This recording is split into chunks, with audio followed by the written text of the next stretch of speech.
ओम नमो भगवते वासुदेवाय। ओम नमो भगवते वासुदेवाय। ओम नमो भगवते वासुदेवाय। नारायणं नमस्कृत्य नरं चैव नरोत्तमं देवीं सरस्वतीं व्यासं ततो जायमुदीरये। नष्टप्रायेषु अभद्रेषु नित्यं भागवत सेवया भगवती उत्तमश्लोके भक्तिर्भवती नैष्टिकी। कृष्णाय वासुदेवाय देवकी नंदनाय च नंदगोपकुमाराय गोविंदाय नमो नमः। नमो पंकजनाभाय नमो पंकजमालिने नमो पंकजनेत्राय नमस्ते पंकजांग्रये। हरे कृष्णा। तो कल रामानुचार्य का 13वां दिन था। तो कल हमने रामानुचार्य का चरित्र के बारे में चर्चा करना शुरू किया था। तो हमने रामानुचार्य के बचपन के लीलाएं देखी थी। तो हमने देखा था कि कैसे रामानुचार्य का जन्म होता है दक्षिण भारत के एक गांव भूतपुरी में, और वहाँ पे उनका शिक्षण होता है, बहुत बुद्धिमान बनते हैं रामानुज। पर जब उनका शादी होता है रक्षकंबल, एक बहुत सुंदर स्त्री लड़की से, उसके तुरंत 1 महीने बाद उनके पिताजी का देहांत होता है। तो उसके बाद रामानुज अपने माँ और पत्नी के साथ कांचीपुरम शिफ्ट होते हैं। तो हमने देखा कि कांचीपुरम में वरदराज के बहुत महान भक्त थे और यमुनाचार्य के शिष्य थे कांचीपूर्ण। हालांकि इनका जन्म शूद्र परिवार में हुआ था, पर भगवान के बहुत निकट के पार्षद थे, साक्षात वरदराज से बात करते थे। तो रामानुज को कांचीपूर्ण के प्रति बहुत आसक्ति होने लगा, और वहाँ पे कांचीपुरम में रामानुज ने शास्त्र को पढ़ने के लिए यादव प्रकाश का पाठशाला था, वहाँ पे उन्होंने भर्ती किया, वहाँ पे पढ़ाई करने लगे। पर यादव प्रकाश एक मायावादी था। उसका विचार था कि जीव और भगवान एक ही है। पर रामानुज क्योंकि भगवान के नित्य पार्षद है, उनको ये सहन नहीं होता था। फिर भी कभी उन्होंने अपने गुरु को सीधा बताया नहीं कि आप जो बोल रहे हैं गलत है। पर एक दिन होता है कि जब वो अपने गुरु महाराज यादव प्रकाश का मसाज कर रहे हैं, तो यादव प्रकाश एक श्लोक का अलग अर्थ देता है। कप्यासम पुंडरीकाक्षम, भगवान के आंखों का वर्णन करता है और बोलता है भगवान के आंखें पिंक हैं, कैसे बंदर के पीछे का हिस्सा जैसा पिंक होता है वैसे भगवान के आंखें पिंक है। तो रामानुज को इतना बुरा लगता है कि भगवान के आंखें को बंदर के पीछे के हिस्सा के जैसा कंपैरिजन कर रहा है, तुलना कर रहा है। तो रामानुज उनके आंख से गर्म आंसू निकलते हैं। तो यादव प्रकाश को समझ में आता है कि रामानुज को बुरा लगा है, रामानुज को गुस्सा आ रहा है। तो यादव प्रकाश रामानुज को बोलता है आप अर्थ बताओ। तो रामानुचार्य अर्थ बताते हैं कि इसका अर्थ है भगवान के आंखें कमल की तरह है। कप्यासम का दूसरा अर्थ होता है कमल। तो इस तरह से यादव प्रकाश और रामानुज के बीच में धीरे धीरे ये जो झगड़ा है, ये जो वाद विवाद है, धीरे धीरे बढ़ने लगता है। और यादव प्रकाश को समझ में आता है कि ये रामानुज तो वैष्णव है, तो मायावादियों के लिए वैष्णव बहुत बड़े खतरा होते हैं। तो यादव प्रकाश तय करता है कि रामानुज को मार देना चाहिए।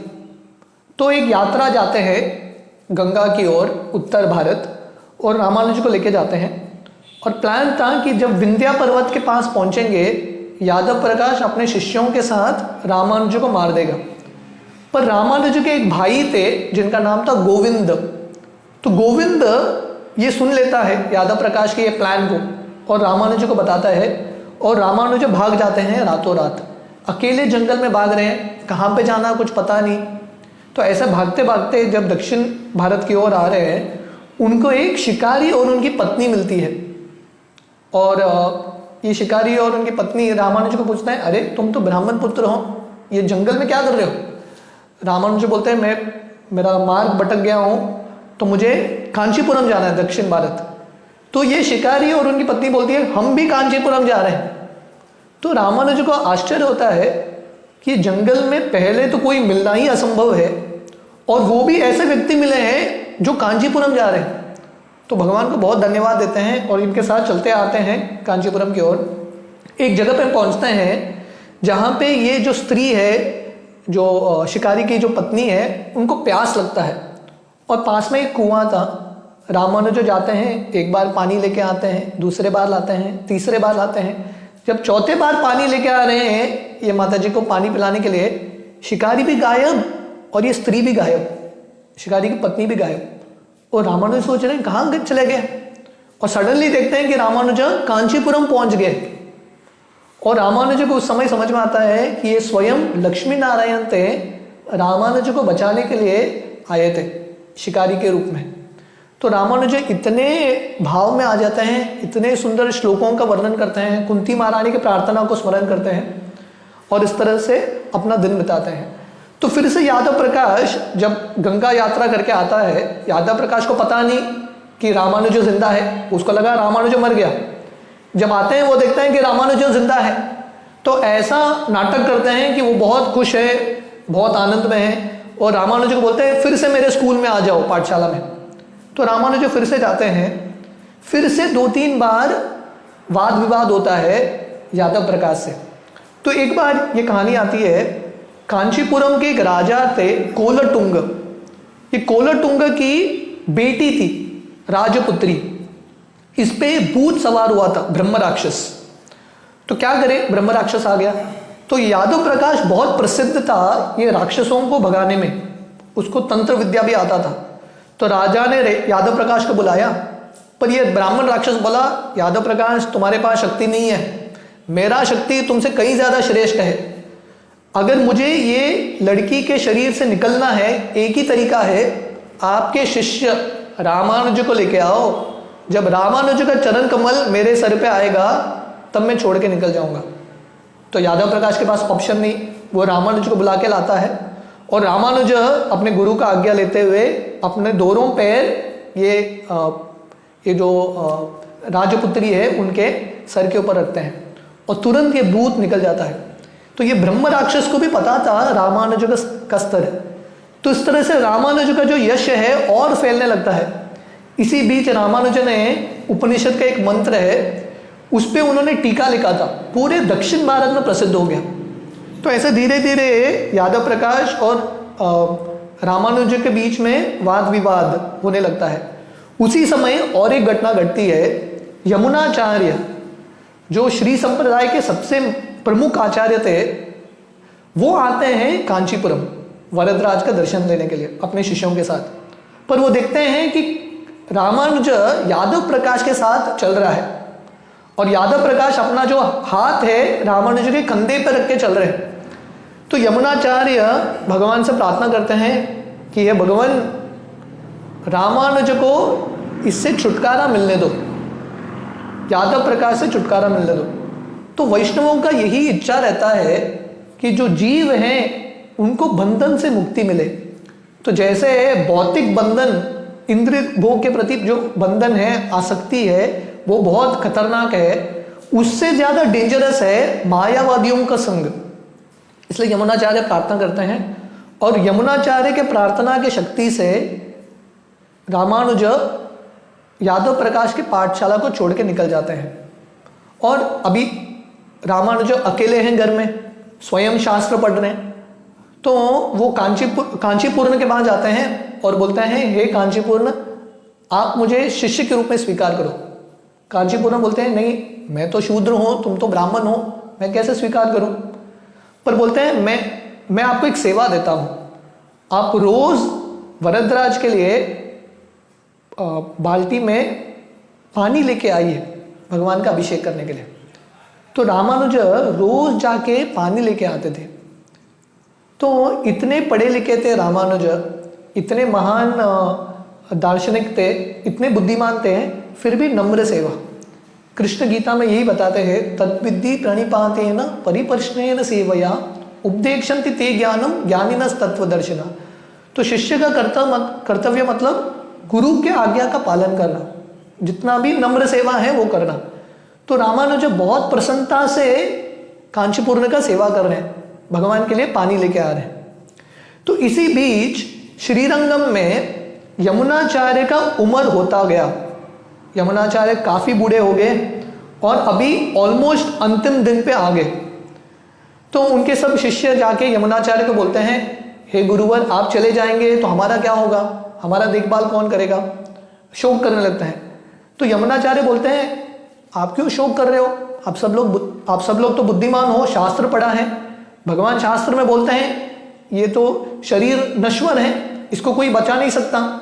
भगवान के जो प्लान है उस पर हमको विश्वास रखना है। आप भगवान पे विश्वास रखो और मेरे जाने के बाद आप रंगनाथ पे आश्रय लो। रंगनाथ जी यहाँ पे श्रीरंगम में अभी भी वही आपको बचा रहे हैं, आश्रय दे रहे हैं, और कल भी वही आपको आश्रय देंगे। तो इस तरह से आप अपना जिंदगी बिताओ। तो जब यमुनाचार्य का ऐसा जो अंतिम दिन पे आ गए थे, ऑलमोस्ट उनका शरीर घटने लगा, उनका सेहत बिगड़ने लगा, तो सडनली उनको फिर से एक स्फूर्ति आया। ऐसा लगने लगा कि वो फिर से जीवित हो गए, फिर से प्राण आ गए उनके अंदर, फिर से रंगनाथ का दर्शन लेने के लिए गए, फिर से प्रवचन देने लगे। उसी बीच 2 ब्राह्मण आए थे कांचीपुरम से और यमुनाचार्य उनको देख के पूछते हैं, आप सब लोग कांचीपुरम से आए हो, रामानुज कैसे हैं। तो देखिए यमुनाचार्य श्रीरंगम में हैं, बूढ़े हो चुके हैं, फिर भी उनका चिंतन है रामानुज के प्रति। तो ये वैष्णव का करुणा है। तो यमुनाचार्य इतना प्रेम करते थे रामानुज से, अभी पूछ रहे हैं इनको कि रामानुज कैसे हैं। ये 2 ब्राह्मण बोलते हैं रामानुज बहुत अच्छे हैं, हाल ही में उन्होंने यादव प्रकाश के पाठशाला को छोड़ दिया, अभी एकांत में वो शास्त्र पढ़ रहे हैं। तो यमुनाचार्य इतने प्रसन्न होते हैं ये सुन के कि रामानुजाचार्य को छुटकारा मिल गया यादव प्रकाश से। तो उसी समय यमुनाचार्य महापूर्ण को, उनके एक शिष्य थे महापूर्ण, उनको बोलते हैं आप तुरंत जाओ कांची और रामानुज को लेके आओ, मैं रामानुज को देखना चाहता हूँ, मेरा एक ही इच्छा है, वैष्णवों के संग में मैं रामानुज को देखना चाहता हूँ। तो जब महापूर्ण निकल जाते हैं कांचीपुरम के लिए, तो उसके थोड़े दिन बाद यमुनाचार्य का शरीर फिर से बिगड़ने लगता है, उनका सेहत बिगड़ने लगता है और धीरे धीरे वो अंत समय पे आ रहे हैं। फिर भी वो कैसे तो कष्ट से रंगनाथ का दर्शन लेते हैं, महाप्रसाद स्वीकार करते हैं। तो एक दिन वो सब उनके गृहस्थ शिष्यों को बुलाते हैं और बहुत नम्रता से उनसे क्षमा मांगते हैं। तो ये वैष्णव का भाव है, हमेशा क्षमा मांगता रहता है, फॉरगिवनेस। शिला प्रभुपाद भी जब उनके अंतिम दिनों में थे, प्रभुपाद अपने शिष्यों से क्षमा मांग रहे थे, आप क्षमा करो, आप लोग क्षमा नहीं करोगे तो मुझे भगवत धाम की प्राप्ति नहीं होगी। तो यमुनाचार्य इतने बड़े आचार्य हैं, इतने बड़े सन्यासी हैं, फिर भी अपने गृहस्थ शिष्यों से क्षमा मांग रहे हैं और उनको बोलते हैं मेरा एक ही इच्छा है, मेरे जाने के बाद अब ब्रह्मचारी और सन्यासियों का ख्याल रखिए।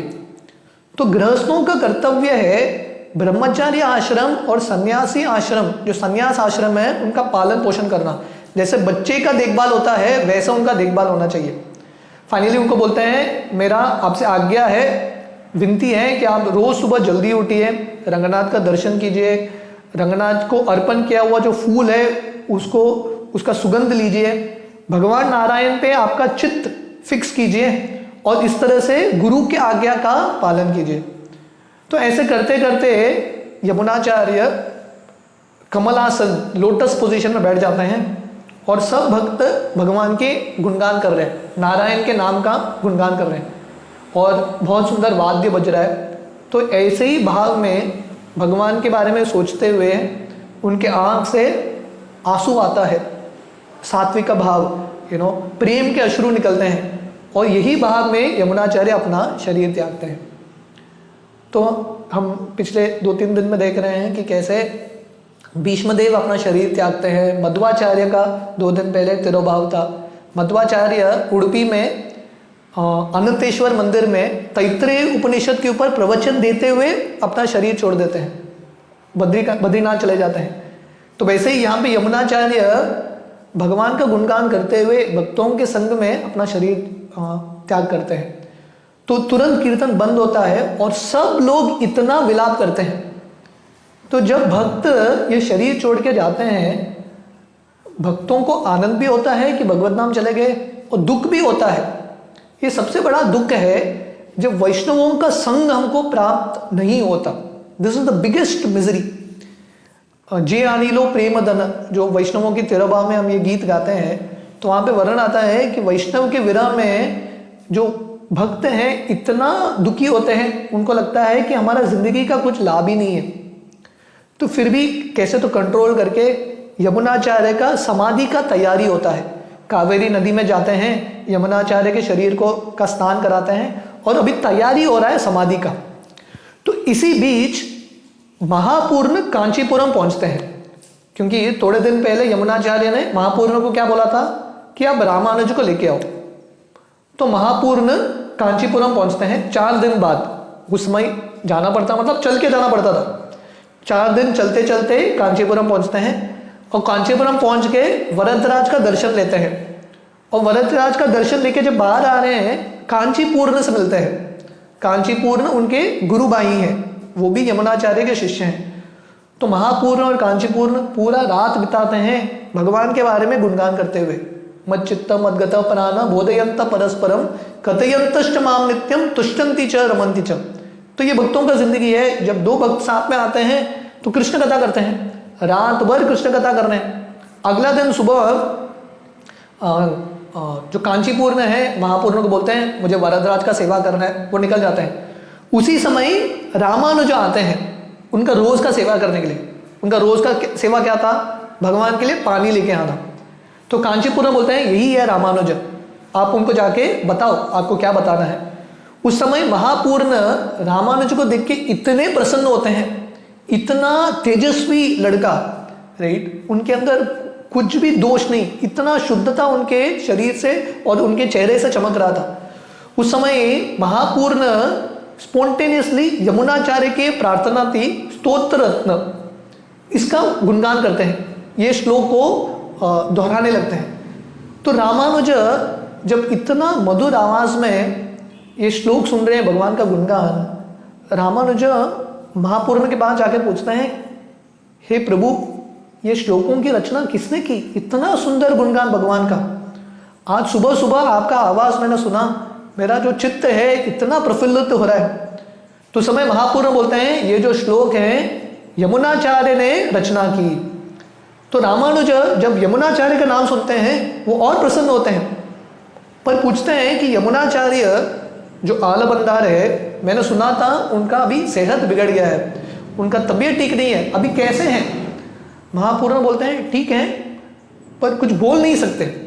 उस समय महापूर्ण रामानुज को बोलते हैं मैं आया हूं कांचीपुरम क्योंकि यमुनाचार्य ने मुझे भेजा है आपको लाने के लिए। तो जब रामानुज सुनते हैं कि यमुनाचार्य उनको बुला रहे हैं, रामानुज को पहले विश्वास नहीं होता।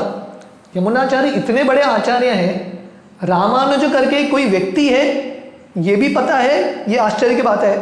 उसके बाद यमुनाचार्य रामानुज को बुला रहे हैं, तो रामानुज को ये समझ में नहीं आता कि कैसे यमुनाचार्य को उनके बारे में पता है। फिर भी बोलते हैं चलो निकलते हैं, क्योंकि महापूर्ण बोलते हैं कि यमुनाचार्य का शरीर कभी भी फिर से खराब हो सकता है, तो तुरंत निकलते हैं। तो रामानुज वरदराज से आशीर्वाद लेते हैं, उनको पानी अर्पण करते हैं और तुरंत भाग के आते हैं महापूर्ण के पास। तो महापूर्ण रामानुज को बोलते हैं अरे परिवार को तो बता के आओ तुम श्रीरंगम जा रहे हो। रामानुज बोलते हैं नहीं, जब गुरु का आज्ञा आता है परिवार की जरूरत नहीं है, फर्स्ट ऑर्डर ऑफ द गुरु। तो यहाँ पे रामानुज का विश्वास देख के गुरु के आज्ञा पे। जब गुरु का बुलावा आता है तुरंत उसके आज्ञा का पालन करना चाहिए। तो तुरंत वो दोनों श्रीरंगम की ओर निकलते हैं, क्योंकि रामानुज के अंदर बहुत उत्सुकता है यमुनाचार्य का दर्शन करने के लिए। तो ऐसा चलते चलते 4 दिन भर चलते हैं, रात में किसी ब्राह्मण के यहाँ रुकते हैं। 4 दिन के बाद श्रीरंगम पहुंचते हैं। तो श्रीरंगम पहुंचने के लिए कावेरी नदी को पार करके जाना पड़ता है। तो कावेरी नदी को पार करके जब श्रीरंगम पहुंचते हैं, वो देखते हैं कि बहुत बड़ा भीड़ जमा हुआ है। तो महापूर्ण जाके इन लोगों को पूछते हैं, अब सब लोग जमा क्यों हुए हैं? तो ये सब लोग बोलते हैं, क्या बताएं आपको, ये जो सबसे बड़ा हीरा था पूरे श्रीरंगम का, यमुनाचार्य आलबंदर, वो अभी भगवत धाम चले गए हैं। तो जब रामानुज ये सुनते हैं, उधर ही बेहोश हो जाते हैं। और महापूर्ण इतने जोर से पागल की तरह रो रो के विलाप कर रहे हैं। फाइनली महापूर्ण अपने आप को कंट्रोल करते हैं और रामानुज को उठाते हैं और रामानुज को बोलते हैं, चलो जाते हैं, एटलीस्ट यमुनाचार्य के शरीर का दर्शन करते हैं उनका समाधि होने से पहले। तो जब रामानुज और महापूर्ण कावेरी नदी के तट पे आते हैं, तो वहां पे यमुनाचार्य का शरीर है। और रामानुज देखते हैं कि हालांकि यमुनाचार्य के शरीर से आत्मा चला गया है, फिर भी उनके मुख में एक तेज है। मृत शरीर का भाव नहीं है, अभी भी तेजस्वी है यमुनाचार्य का मुख। और वो देखते हैं कि यमुनाचार्य का जो उंगलियां हैं ऐसे बंद थे, 3 उंगलियां बंद थे। तो रामानुज वहां के जो वैष्णव हैं उनको पूछते हैं, यमुनाचार्य की ये उंगलियां हमेशा बंद रहते थे क्या जब वो जीवित थे? वैष्णव बोलते हैं, नहीं, जनरली ओपन ही रहते थे। तो रामानुज उस समय 3 घोषणा करते हैं। तो पहला घोषणा करते हैं, मैं भगवान विष्णु पे पूरा ध्यान लगा के पूरे भारत भूमि में भगवान के यश का गुणगान करूंगा। I will spread the glories throughout the land. भगवान के जो महानता है उनका गुणगान पूरे भारत भूमि में करूंगा। जब रामानुज ये घोषणा करते हैं, यमुनाचार्य का जो शरीर है वो 1 उंगली खुल जाता है। तो सब लोग इतने आश्चर्य होते हैं कि यमुनाचार्य की एक उंगली खुल गया। रामानुज दूसरा घोषणा करते हैं, भगवान विष्णु के सत्य को स्थापित करने के लिए मैं वेदांत सूत्र के ऊपर टीका लिखूंगा जिसका नाम होगा श्री भाष्य। क्योंकि उस समय शंकराचार्य का जो कमेंट्री है, टीका है, शारीर का भाष्य वही चल रहा था। वैष्णवों का कुछ कमेंट्री नहीं था वेदांत सूत्र के ऊपर। तो रामानुज बोलते हैं, मैं कमेंट्री लिखूंगा जिसका नाम होगा श्री भाष्य। उस समय यमुनाचार्य का जो दूसरा उंगली है वो भी खुल जाता है, the second finger opens up. उस समय रामानुज बोलते हैं, मैं मेरे एक शिष्य का नाम रखूंगा पराशर। जो पराशर ने भगवान का गुणगान किया था, उनके नाम के ऊपर मेरे एक शिष्य का नाम रखूंगा पराशर। जब वो घोषणा करते हैं, यमुनाचार्य का तीसरा उंगली भी खुल जाता है। तो सब लोग इतने आश्चर्य होते हैं कि यहां देखिए, पहले बार रामानुज और यमुनाचार्य मिल रहे हैं और यमुनाचार्य ने अपना शरीर त्याग भी दिया है, फिर भी ये कनेक्शन है यमुनाचार्य और रामानुज के बीच में। रामानुज जानते हैं यमुनाचार्य के क्या 3 इच्छाएं बाकी थी, 3 अधूरी इच्छाएं यमुनाचार्य का। एक था पूरे भारत में वैष्णविज्म का प्रचार करना, दूसरा था श्री भाष्य लिखना, और तीसरा एक शिष्य को, एक वैष्णव को नाम देना पराशर। तो रामानुज यमुनाचार्य के 3 इच्छाओं को पूरा करने वाले थे। तो समय सब वैष्णव इतने प्रसन्न होते हैं कि फाइनली कोई तो आया है यमुनाचार्य के कार्य को आगे बढ़ाने के लिए। तो उसके बाद यमुनाचार्य का समाधि होता है कावेरी नदी के तट पे। उसके बाद रामानुज कांचीपुरम की ओर फिर से चलने लगते हैं। सब भक्त बोलते हैं, अरे रंगनाथ को तो दर्शन करो, श्रीरंगम आए हो पहले बार, रंगनाथ का दर्शन करके जाओ। रामानुज बोलते हैं, नहीं, ये भगवान ने मुझे मेरे गुरु महाराज से अलग किया है। मेरा जो आखिरी इच्छा था यमुनाचार्य का दर्शन करने के लिए, उनसे बात करने के लिए, रंगनाथ ने ये अनुमति नहीं दिया, इसलिए मैं रंगनाथ का दर्शन नहीं करूंगा। वो चले गए कांचीपुरम, और कांचीपुरम में जाके ये जो घटना है, इसके बाद रामानुज पूरा चेंज हो जाते हैं। कांचीपुरम में बहुत सीरियस बन जाते हैं, अभक्तों के संग से दूर रहते हैं और दिन भर शास्त्र पढ़ते हैं और एक ही व्यक्ति का संग करते हैं, कांचीपूर्ण। तो इसलिए वैष्णव संघ का मतलब है, ऐसा जरूरी नहीं है कि बहुत सारे वैष्णव चाहिए, एक भी वैष्णव मिलेगा उसका हम बहुत प्रामाणिकता से आश्रय लेंगे, हम बहुत प्रसन्न रहेंगे। तो पूरे श्री कांचीपुरम में एक ही महान संत थे, कांचीपूर्ण, और रामानुज उनका आश्रय लेके बहुत प्रसन्न थे। तो ऐसा वर्णन आता है कि इसके 6 महीने बाद, यमुनाचार्य के तिरुभाव के 6 महीने बाद, रामानुजाचार्य की जो माँ है कांतिमती, उनका भी तिरुभाव होता है। तो रामानुजाचार्य के पिता का तिरुभाव हो गया, यमुनाचार्य का तिरुभाव हो गया, रामानुज के माँ का तिरुभाव हो गया। अभी घर में 2 ही व्यक्ति हैं, रामानुज और उनकी पत्नी रक्षाकंबल।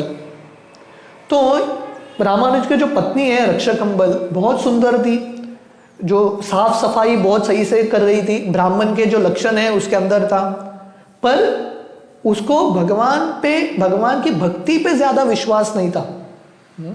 सब जो नियम है उसका पालन करती थी, रीति रिवाज का पालन करती थी, पर जो रामानुज का जो भाव है, क्योंकि श्रीरंगम से आने के बाद रामानुज उनको सिर्फ भक्ति करना था, भक्ति के प्रति उनको जो आसक्ति है और उनका जो दृष्टिकोण है बहुत ज़्यादा बढ़ गया था, पर रक्षाकंबल का ये भाव नहीं था। तो रामानुज मैक्सिमम समय घर में रहते ही नहीं थे, कांचीपूर्ण के संग में ही रहते थे, पूरा दिन भर कांचीपूर्ण के संग में। और कांचीपूर्ण वो देखते हैं कि रामानुज हालांकि भक्ति कर रहे हैं, पर फिर भी उनका जो हृदय है पूरी तरह से संतुष्ट नहीं है, अभी भी विचलित है। तो वो रामानुज को बोलते हैं, हे रामानुज, तुम चिंता मत करो, तुमको यमुनाचार्य से विरह हो रहा है, पर चिंता मत करो, जो भी होता है भगवान की इच्छा अनुसार होता है। अभी तुम्हारा कर्तव्य है, यमुनाचार्य को तुमने जो 3 प्रॉमिस दिया था उसका पालन करना, उसको फुलफिल करना तुम्हारे जिंदगी का कर्तव्य है। तो रामानुज कांचीपूर्ण को प्रणाम करके बोलते हैं, हे कांचीपूर्ण, मुझे आप शिष्य के रूप में स्वीकार कीजिए, क्योंकि अगर कोई गुरु नहीं मिलेगा तो मेरा जिंदगी का क्या होगा। कांचीपूर्ण बोलते हैं, नहीं, तुम ब्राह्मण हो, मैं शूद्र हूं, मैं तुमको शिष्य के रूप में स्वीकार नहीं कर सकता, पर भगवान पे विश्वास रखो, भगवान बहुत जल्दी तुम्हारे पास गुरु भेजेंगे। तो ये बहुत इंपॉर्टेंट एक लेसन है। जब व्यक्ति तीव्र रहता है, उसको गुरु प्राप्त करने का बहुत तीव्र इच्छा रहता है, भगवान ऐसे व्यक्ति के जिंदगी में गुरु भेजते हैं। तो रामानुज को पता नहीं था उनके गुरु कौन है, पर उनका बहुत तीव्र इच्छा था, उनको पता है कि मुझे ये दुनिया से मुक्ति प्राप्त करना है, भगवत धाम प्राप्त करना है, तो गुरु चाहिए मार्गदर्शन के लिए। तो बहुत तीव्र इच्छा से प्रार्थना कर रहे थे, और कांचीपूर्ण बोलते हैं, निश्चित रूप से तुमको गुरु मिलेगा। तो रामानुज सोचने लगता है कि कांचीपूर्ण इतने महान भक्त हैं, ये जो महान भक्त हैं इनको जात या जन्म इससे बहुत परे हैं, तो कांचीपूर्ण मुझे दीक्षा नहीं दे रहे हैं क्योंकि मेरे अंदर भक्ति नहीं है। तो वो क्या करते हैं, वो सोचते हैं मैं कांचीपूर्ण के महा प्राप्त करने का प्रयास करता हूँ, उनके उच्चिष्ट प्राप्त करने का प्रयास करता हूँ। तो एक दिन जाके वो अपने घर में जाके अपनी पत्नी को बोलते हैं, रक्षाकंबल को, कल मैं कांचीपूर्ण को यहाँ पे प्रसाद के लिए बुलाऊंगा घर में, तुम बहुत अच्छा प्रसाद बनाना, क्योंकि ये मेरा एक ही इच्छा है, कांचीपूर्ण का कृपा, उनका उच्चिष्ट करने का अवसर मिला तो मेरा भाग्य खुल जाएगा। तो अगला दिन सुबह रक्षाकंबल जल्दी उठती है, पूरा तैयारी करती है, बहुत फर्स्ट क्लास खाना बनाती है, और रामानुज निकलते हैं कांचीपूर्ण को बुलाने के लिए मंदिर से। पर कांचीपूर्ण को पता चल गया रामानुज क्यों बुला रहा है, क्योंकि मेरा प्रसाद लेने के बाद रामानुज मेरा उच्चिष्ट खाने वाला है। तो कांचीपूर्ण क्या करते हैं, बहुत जल्दी आ जाते हैं और एक मार्ग से बहुत जल्दी पहुंच जाते हैं, और जब पहुंचते हैं रामानुज घर में नहीं है। तो कांचीपूर्ण रामानुज की पत्नी से बोलते हैं, जल्दी जल्दी मुझे प्रसाद दे दो, मुझे मंदिर में सेवा है, मैं ज़्यादा रुक नहीं सकता। उनकी पत्नी बोलती है, थोड़ी देर रुकिए, पतिदेव आएंगे, रामानुज आएंगे। कांचीपूर्ण बोलते हैं, नहीं नहीं, मैं रुक नहीं सकता, तुरंत दे दो। तो रक्षाकंबल कांचीपूर्ण की सेवा करती है, उनको प्रसाद खिलाती है, और कांचीपूर्ण प्रसाद लेने के बाद उठ जाते हैं और जहाँ पे उन्होंने प्रसाद लिया था गोबर से धो लेते हैं, उनका पत्तल कहीं दूर फेंक देते हैं, और रक्षाकंबल जो प्रसाद बच गया वो एक शूद्र को खिला देती है। रामानुज आते हैं थोड़ी देर बाद, वो बोलते हैं और रक्षाकंबल ने शूद्र को दे दिया पूरा खाना और फिर से खाना बनाने लगी रामानुज के लिए। तो रामानुज घर आते हैं और पूछते हैं कांचीपुर आए थे क्या? रक्षाकंबल बोलती है हाँ आके चले गए। तो रामानुज बोलते हैं उनका उच्छिष्ट कहाँ है? रक्षाकंबल बोलती है मैंने शूद्र को दे दिया, क्योंकि आप ब्राह्मण हो, आप शूद्र का उच्छिष्ट कैसे खा सकते हो, इसलिए मैंने शूद्र को दे दिया, अभी मैं आपके लिए फ्रेश खाना बना रही हूं। रामानुज को इतना गुस्सा आता है, एक हे मूर्ख स्त्री, तुमको लग रहा है कि कांचीपूर्ण शूद्र हैं, इतने महान भक्त हैं, भगवान के अंदरूनी पार्षद हैं, हमारा दुर्भाग्य है कि हमको कांचीपूर्ण का सेवा करने का अवसर नहीं मिला, सही रूप से उच्छिष्ट स्वीकार करने का अवसर नहीं मिला। तो इस तरह से रामानुज बहुत विलाप करते हैं कि मेरी पत्नी को ये भी पता नहीं भक्तों का सम्मान कैसे करना है। तो उस समय कांचीपूर्ण वरदराज से प्रार्थना करते हैं कि भगवान मैं आपका सेवा छोड़ के जा रहा हूं, क्योंकि मैं यहां पे रहता हूं, हर व्यक्ति आके मेरा पूजा करता है कि मैं बहुत महान भक्त हूं, और यहां तक रामानुज जो आपके शुद्ध भक्त है वो भी आके मुझे प्रणाम करता है। मुझे ये अच्छा नहीं लगता, मुझे सिर्फ आपका सेवा करना है, मुझे ये जो प्रसिद्धि है, मान सम्मान है, वो नहीं चाहिए। तो कांचीपुर भगवान को बोलते हैं मुझे आज्ञा दे दो, मैं तिरुपति चला गया, तिरुपति जाना चाहता हूं, वहां पे बालाजी का सेवा करूंगा। तो कांचीपुरम छोड़ के जाते हैं, क्यों? क्योंकि लोग उनका सम्मान कर रहे हैं। तो ये भाव है, जैसे माधवेंद्रपुरी जब रेमुना पहुंचते हैं और भगवान गोपीनाथ उनके लिए खीर चुराते हैं, माधवेंद्रपुरी का यश पूरे रेमुना में फैलने लगा। माधवेंद्रपुरी रेमुना छोड़ के भाग जाते हैं ताकि लोग उनका गुणगान न कर सके। तो वैसे ही कांचीपुरम छोड़ के चले जाते हैं और तिरुपति बालाजी का सेवा करते हैं। तो 6 महीना वहां पे रुकने के बाद एक दिन वरदराज उनके सपने में आते हैं कांचीपुरम के, और बोलते हैं कि अरे मुझे बहुत गर्मी हो रहा है यहाँ पे कांचीपुरम में, जल्दी आ जाओ और मेरा मोर पंख से सेवा करो। तो वापस कांचीपुरम आते हैं। जब कांचीपुरम पहुंचते हैं, रामानुज फिर से इतने प्रसन्न होते हैं कांचीपुरम को देख के, और दोनों बहुत देर के बाद मिलते हैं, आलिंगन करते हैं, बहुत डिस्कशन करते हैं कृष्ण के ऊपर। फाइनली रामानुज बोलते हैं कांचीपुरम हे गुरुवर, मैंने जब से यादव प्रकाश का पाठशाला छोड़ा है, अकेले ही पढ़ाई करता रहता हूँ शास्त्र का, पर मुझे कुछ विषय समझ में नहीं आता।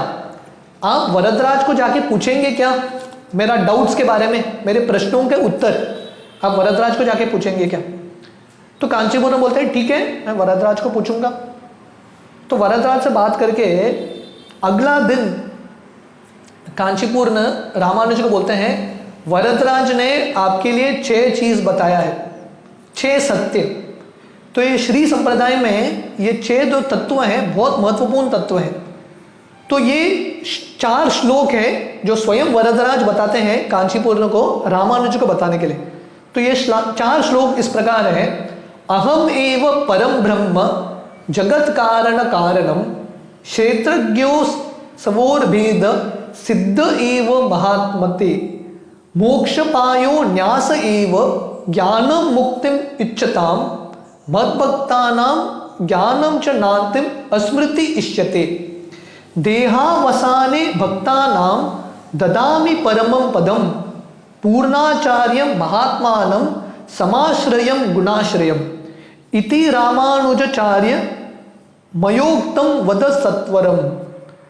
तो ये 6 सत्य भगवान वरदराज रामानुज को बताते हैं, बोलते हैं these are my instructions for Ramanuja. Ramanuja और उनके अनुयायियों के लिए ये 6 भगवान के सत्य है, वचन है।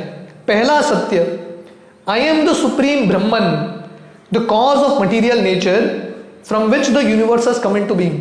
अहम एव परम ब्रह्म जगत कारण कारणम। ये जो 6 वचन है, सत्य है, ये भागवतम का भी सार है।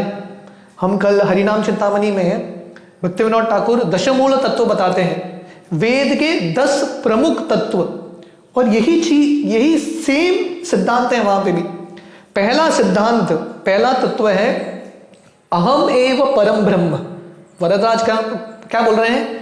मैं परम सत्य हूं, I am the supreme truth, I am the supreme Brahman, the cause of material nature, जगत कारण कारणम, सर्व कारण कारणम, मैं ही हूं।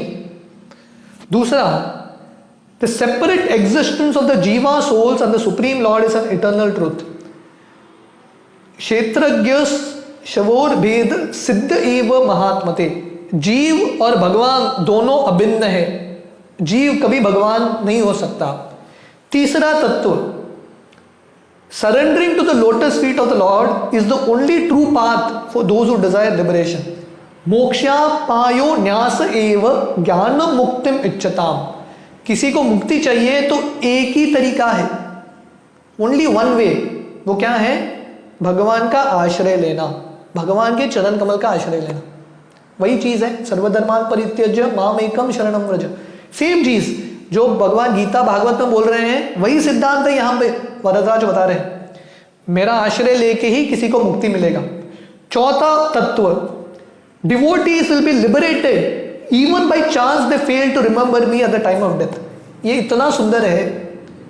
मद भक्तानाम ज्ञानानाम च नान्तिम अस्मृत्यम इष्यते। भगवान बोलते हैं कोई भक्त मुझे अंत समय पे स्मरण भी नहीं कर सकता, फिर भी ऐसे भक्त का उद्धार होगा। तो बहुत सारे भक्तों का ये प्रश्न रहता है, मैं भक्ति कर रहा हूं, अंत समय पे मुझे भगवान का स्मरण नहीं हुआ तो क्या होगा?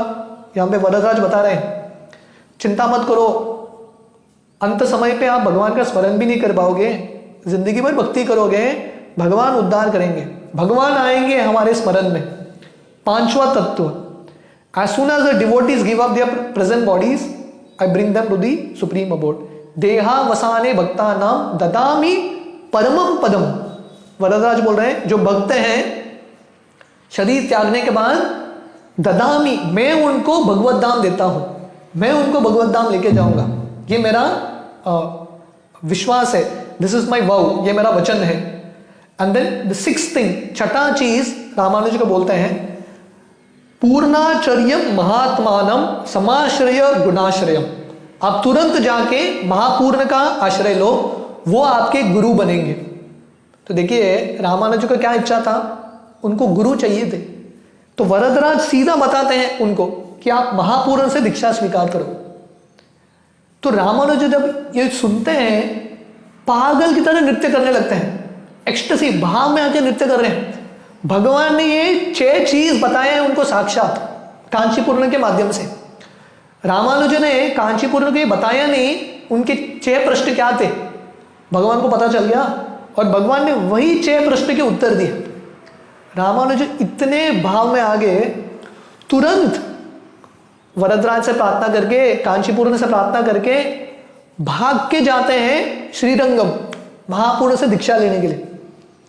तो ये देखिए रामानुज का क्या भाव है, भगवान आज्ञा देते हैं महापुरुष से दीक्षा करो, दीक्षा स्वीकार करो, तुरंत भाग के गए।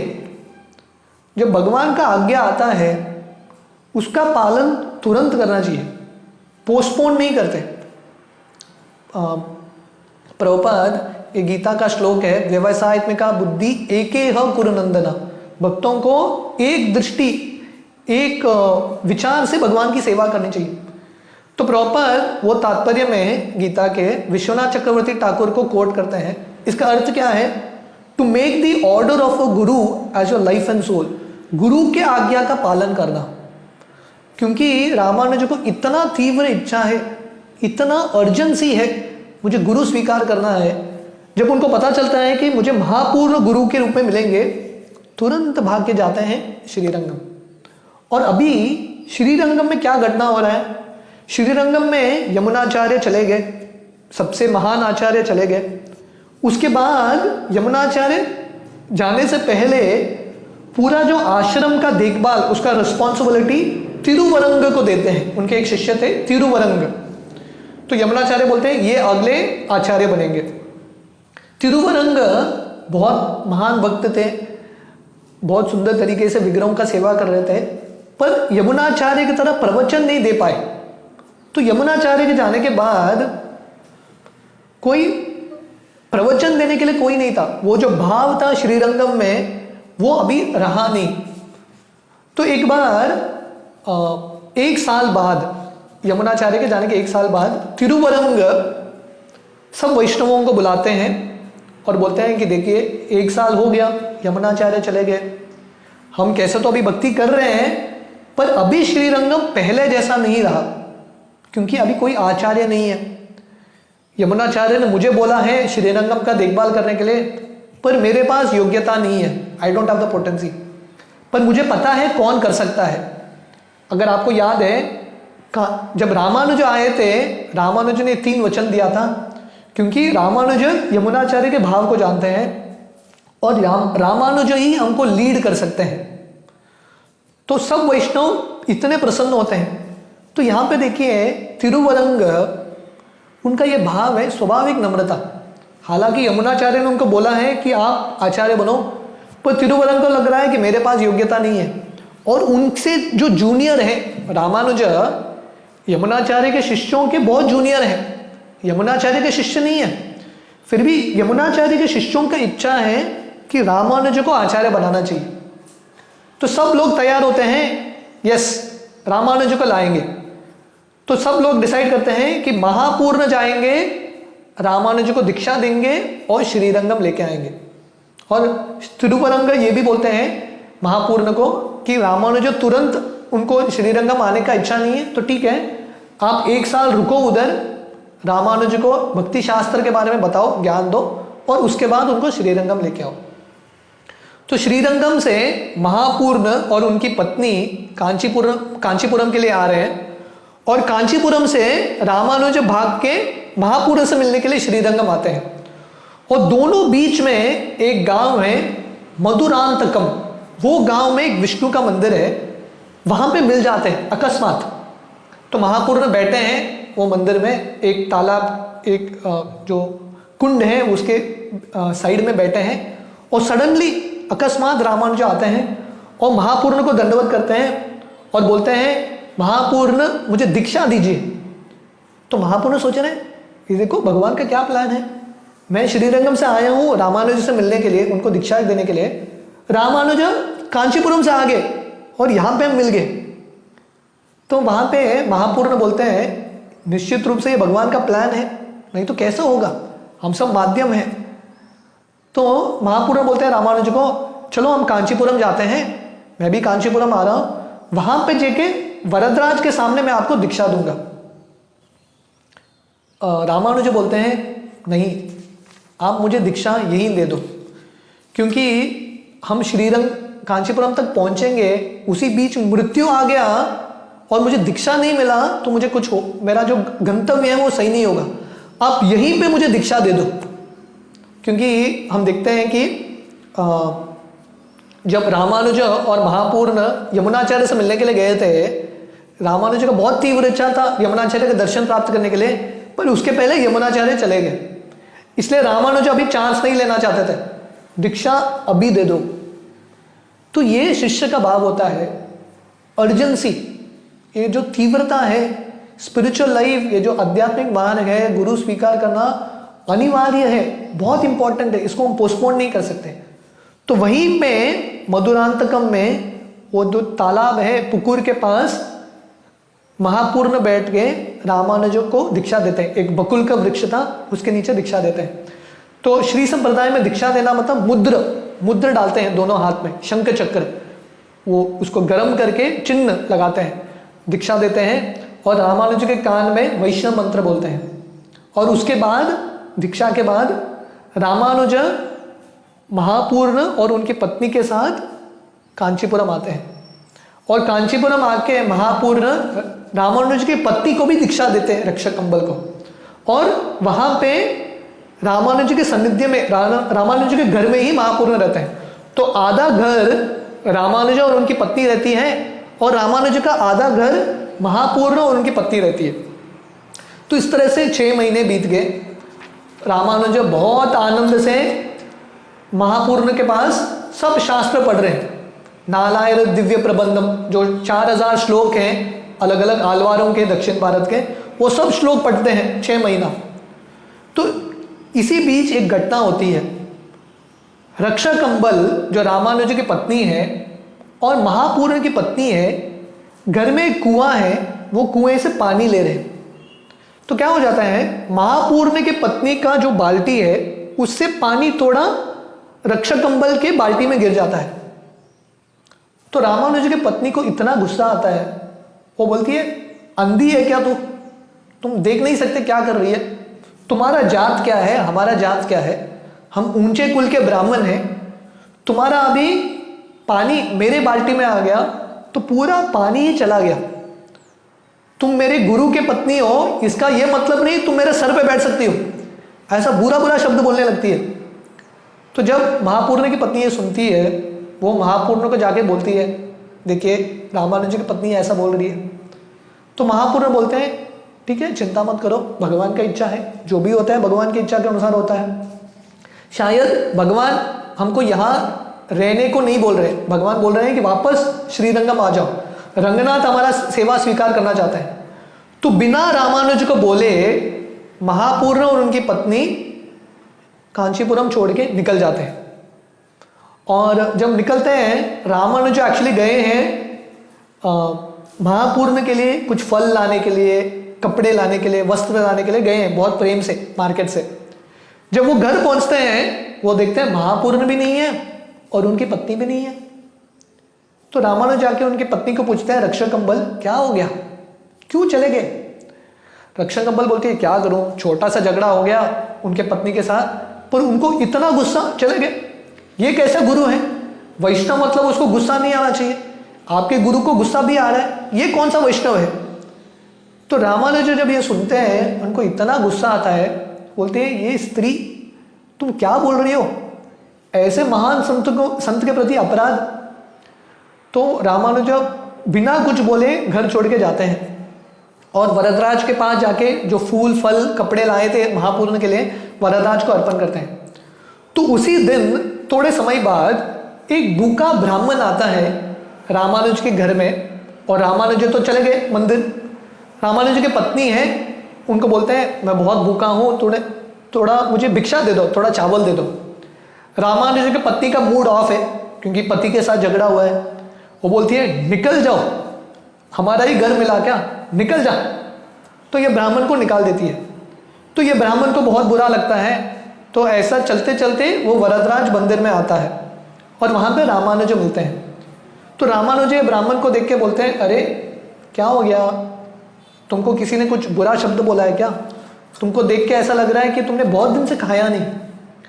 तो ये ब्राह्मण बोलता है मैं आपके घर गया था कुछ भिक्षा मांगने के लिए, पर आपकी पत्नी ने मुझे इतना डांटा।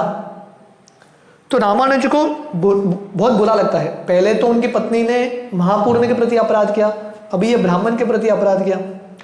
तो रामानुज को एक आइडिया आता है, वो एक लेटर लिखते हैं और वो लेटर ये ब्राह्मण को देते हैं और बोलते हैं अभी जाओ घर और मेरे पत्नी को ये चिट्ठी दे दो और बोलो कि उनके पिताजी ने ये चिट्ठी भेजा है, ये दोगे, पत्नी आपका बहुत ख्याल रखेगी। तो ये ब्राह्मण चल के जाता है और चिट्ठी देता है रामानुज की पत्नी को और बोलता है कि आपके पिताजी ने चिट्ठी दिया है। तो तुरंत उसकी पत्नी ब्राह्मण का सेवा करती है। वही ब्राह्मण को जिसको उसने बहुत डांटा था, घर से बाहर निकाला था, अभी वही ब्राह्मण की सेवा कर रही है, उसको प्रसाद खिला रही है, नहाने के लिए पानी दे रही है। और वो चिट्ठी खोल के पढ़ती है। वो चिट्ठी में लिखा है, तो चिट्ठी रामानुज को संबोधित करते हुए लिखा है, हे रामानुज, मेरी जो दूसरी पुत्री है उसका शादी हो रहा है, तो आपकी जो पत्नी है रक्षाकंबल, उसको थोड़ा जल्दी भेज दो हमारे घर, मदद चाहिए। होता है तो आप भी आओ, पर रक्षाकंबल को तो जल्दी भेजो। तो रामानुज जब आते हैं, रक्षाकंबल रामानुज को चिट्ठी देती है, मेरे पिता ने मुझे बुलाया है जल्दी, मेरी छोटी बहन का शादी हो रहा है। रामानुज बोलते हैं ठीक है तुम चले जाओ, मैं बाद में आता हूँ, तुम चले जाओ। तो ये ब्राह्मण के साथ उनकी पत्नी खुशी खुशी निकल जाती है। रामानुज उसके तुरंत बाद उनकी पत्नी चली गई, तुरंत वरदराज मंदिर में आते हैं, नारायण से प्रार्थना करते हैं, हे भगवान आज से मैं आपका दास हूँ, पूरी तरीके से आपका आश्रय। तो वरदराज के सामने सैफरन कपड़ा पहन लेते हैं, संन्यास वेश धारण करते हैं और हाथ में संन्यास डंडा ले लेते हैं। और वरदराज मंदिर में, अगर आप लोग गए हैं वरदराज मंदिर कांचीपुरम, उसके वरदराज मंदिर के प्रांगण में ही एक कुंड है, वो कुंड में स्नान करते हैं और उसी समय कांचीपुरम पहुंच जाते हैं। भगवान कांचीपुरम को प्रेरणा देते हैं, वहां पे पहुंच जाते हैं और कांचीपुर रामानुज को संन्यास नाम देते हैं, यतिराज को संन्यास नाम मिलता है और रामानुज इस तरह से संन्यास स्वीकार करते हैं। तो जब व्यक्ति ऐसे जो महान संत हैं संन्यास स्वीकार करते हैं, किसके लिए? क्योंकि लोगों का उद्धार करने के लिए, अपने रिस्पॉन्सिबिलिटी से भाग के नहीं जा रहे हैं और बहुत बड़ा उत्तरदायित्व लेना चाहते हैं। तो रामानुज जब संन्यास स्वीकार करते हैं, इतने तेजस्वी दिखते हैं, पहले ही से रामानुज तेजस्वी हैं, अभी सैफरन ड्रेस में डंडा लेके इतने सुंदर लग रहे हैं रामानुज। पूरे कांचीपुरम में उनका यश फैलने लगता है। कांचीपुरम के हर वैष्णव रामानुज को अपना गुरु आचार्य स्वीकार करते हैं और धीरे धीरे रामानुज के शिष्य बनने लगते हैं। रामानुज के पहले शिष्य होते हैं दाशरथी, जो बहुत बड़े ज्ञानी हैं। फिर कभी समय मिला तो ये सब शिष्यों के बारे में हम चर्चा करेंगे, इन सबका चरित्र बहुत अद्भुत है। उनके दूसरे शिष्य बनते हैं कुरेश, जो बहुत धनी व्यक्ति हैं, बहुत बुद्धिमान हैं, ऐसा व्यक्ति दूसरा शिष्य बनते हैं। तो उसी बीच यादव प्रकाश कौन थे? रामानुज के पहले के गुरु, मायावादी गुरु। तो यादव प्रकाश की जो माँ है, बूढ़ी माँ है, वो वरदराज मंदिर आती है और वो रामानुज को देखती है, अपने शिष्यों के साथ बैठे हैं। रामानुज इतने सुंदर, इतने तेजस्वी लग रहे हैं, तो यादव प्रकाश की माँ प्रभावित होती है। वो जाके यादव प्रकाश को बोलती है, आप जाके रामानुज का शिष्य बन जाओ। किसको बोल रही है? यादव प्रकाश, जो पहले रामानुज के गुरु थे, मायावादी गुरु। तो यादव प्रकाश को भी दिल में बहुत हलचल हो रहा है, क्योंकि जब से उन्होंने रामानुज के प्रति अपराध किया है, उनको मारने का प्रयास किया है, पाठशाला से निकाला है, उनके मन में भी संतुष्टता नहीं है, कुछ तो विचलित हो रहा है उनका मन। और उसके बाद उनकी माँ आके बोलती है रामानुज का आश्रय ले लो। तो पहले तो अहंकार है, वो गुरु हैं रामानुज के, उनका शिष्य कैसे बन सकते हैं? तो एक दिन वो कांचीपुरम से मिलते हैं यादव प्रकाश, और कांचीपुरम बोलते हैं, आप वरदराज से साक्षात बात करते हो, मेरा दिल संतुष्ट नहीं है, शांति का अनुभूति नहीं हो रहा है मुझे, आप वरदराज से पूछो मुझे क्या करना है।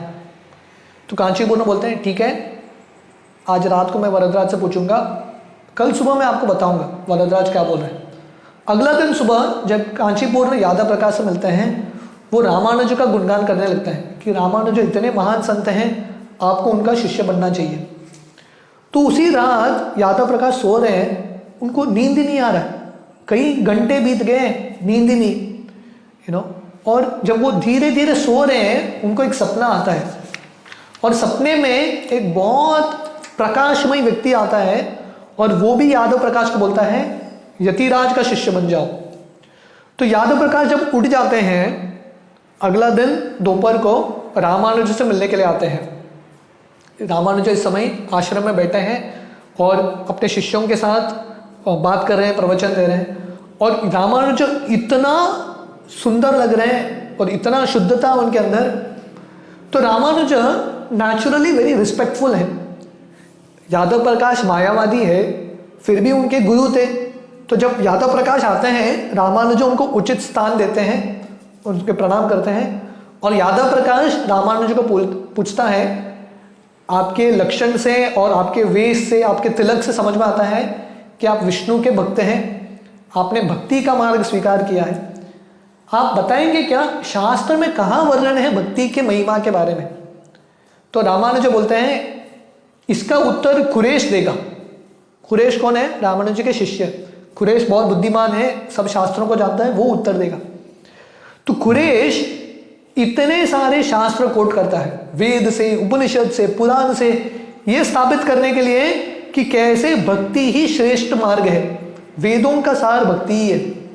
जब इतना सारा ज्ञान मिलता है अलग अलग शास्त्रों से, यादव प्रकाश पूरा साइलेंट हो जाता है, उसके मुख से शब्द नहीं निकलते। और उसी समय उसके मन में उसने क्या क्या अपराध किया रामानुज के प्रति, कैसे उनको मारने का प्रयास किया, कैसे उनको पाठशाला से निकाला, उनकी माँ का वचन, उनकी माँ बोल रही थी रामानुज का आश्रय ले लो, कांचीपुरम का वचन, उनका जो सपना, ये सब साथ में आता है। और रामानुज और जो यादव प्रकाश है रामानुज के पैर पे गिर जाता है।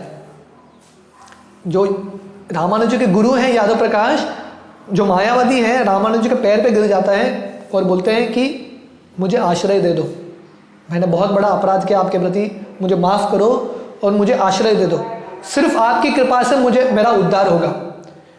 रामानुज यादव प्रकाश को उठाते हैं, उनको आलिंगन करते हैं और उसी समय यादव प्रकाश को संन्यास दे देते हैं और उनका नाम होता है गोविंद दास। जो यादव प्रकाश मायावादियों का गुरु था, वैष्णव सन्यासी बन गया गोविंद दास। उस समय से अपना अहंकार छोड़ के नम्र वैष्णव बन जाता है। उसके आंख से अश्रु निकलते निकलते, भाव का अश्रु निकलते हुए भगवान की भक्ति करता है। और इसके बाद रामानुज का यश और फैल गया कि रामानुज ने यादव प्रकाश जो उनके गुरु हैं, मायावादी हैं, उनको भक्त बना दिया। तो रामानुज का यश और फैलने लगा। तो रामानुज एक बार यादव प्रकाश जो गोविंद दास हैं अभी, उनको बोलते हैं आपने पहले बहुत पाप किया है मायावादियों के संग में रह के, तो मेरा एक इच्छा है आप एक पुस्तक लिखो जिसमें वैष्णव का सदाचार, वैष्णव का कर्तव्य क्या है उसका वर्णन करो, इससे आपका उद्धार होगा। तो यादव प्रकाश एक पुस्तक लिखता है यति धर्म समुच्चय और रामानुज को समर्पित करता है। इसके थोड़े दिन बाद, तो इस समय यादव प्रकाश का उम्र था 80 साल। रामानुज युवक थे, उन्होंने दीक्षा किसको दिया था? 80 साल के यादव प्रकाश को। तो ये युवक रामानुज ने 80 साल के यादव प्रकाश को संन्यास दीक्षा दिया। तो ये पुस्तक लिखने के थोड़े दिन बाद यादव प्रकाश ये दुनिया से गुजर जाते हैं। तो इस तरह से आज हमने यमुनाचार्य के संन्यास लीला का वर्णन देखा। तो एक्चुअली इसके बाद रामानुजाचार्य का असली जिंदगी शुरू होता है। कैसे वो श्रीरंगम जाते हैं, वहाँ के आचार्य बनते हैं, वहाँ पे अद्भुत कार्य करते हैं, बहुत सारा प्रचार करते हैं, बहुत सारे लोगों को दीक्षा देते हैं। उनके शिष्यों का जिंदगी, रामानुजाचार्य का जो चरित्र है और उसका जो चरित्र से जो सीख है वो अनंत है। पर अभी समय का अभाव है, तो यहाँ पे हम ये कथा को विश्राम देंगे और फिर कभी जब समय मिलेगा रामानुजाचार्य के बाकी जो जिंदगी है उसके बारे में हम चर्चा करेंगे। श्रीपाद रामानुजाचार्य की जय। हरे कृष्ण।